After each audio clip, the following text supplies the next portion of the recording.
Mardi 1er mai, vous regardez Info Live TV. Les graves défaillances du Premier ministre, l'inexpérience du ministre de la Défense et l'impulsivité du chef d'état-major. Voici les principales causes qui expliquent la mauvaise gestion du conflit contre le Hezbollah cet été, a établi la commission Vinograd, qui rendait les conclusions préliminaires de son enquête lundi soir. Ehud Olmert, Amir Peretz et Dan Khalout se sont donc explicitement mis en cause par le panel d'experts chargé d'étudier les dysfonctionnements révélés par la Seconde Guerre du Liban. Les principaux intéressés du rapport Vinograd, le Premier ministre et son ministre de la Défense ont reçu des mains d'Eliaou Vinograd, président de la commission éponyme. Les conclusions du panel d'experts quelques heures avant leur publication officielle.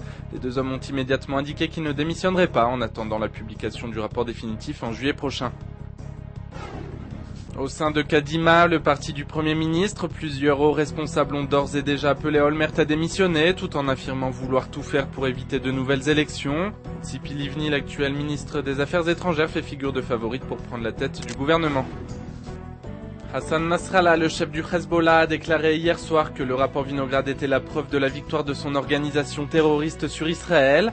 El Manar, la chaîne du Hezbollah, diffusait l'intervention du panel d'experts en direct. Le reste de l'actualité marqué par le réchauffement de la situation sur plusieurs fronts. Au nord, le Hezbollah serait en train de prendre position le long de la frontière, alors que dans la bande de Gaza, le Hamas se prépare à une confrontation. Tsahal dénonce l'implication de l'Iran dans l'entraînement des mouvements terroristes palestiniens. Le député arabe israélien Azmi Bishara, accusé d'intelligence avec le Hezbollah pendant la guerre du Liban, se trouve toujours en fuite à l'étranger. Lundi, la police a procédé à la saisie de son bureau de la Knesset. Jeudi dernier, une fouille avait été effectuée à son domicile. Enfin, ces nouvelles qui pourraient redonner du baume au cœur à certains dirigeants. Le nom de Stanley Fischer, l'actuel gouverneur de la Banque d'Israël, a été cité à plusieurs reprises pour remplacer Paul Wolfowitz, la tête de la Banque mondiale.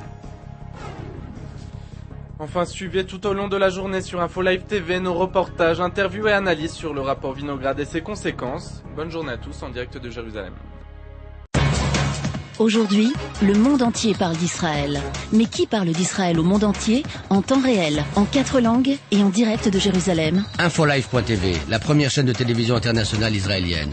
24 heures sur 24, 7 jours sur 7, suivez de l'intérieur l'actualité d'Israël et du Moyen-Orient. Des reportages, des interviews, un grand journal et des flash infos en images dès que l'actualité l'exige. Infolive.tv, votre regard direct et vrai sur l'actualité d'Israël. Retrouvez Infolive sur internet www.infolive.tv.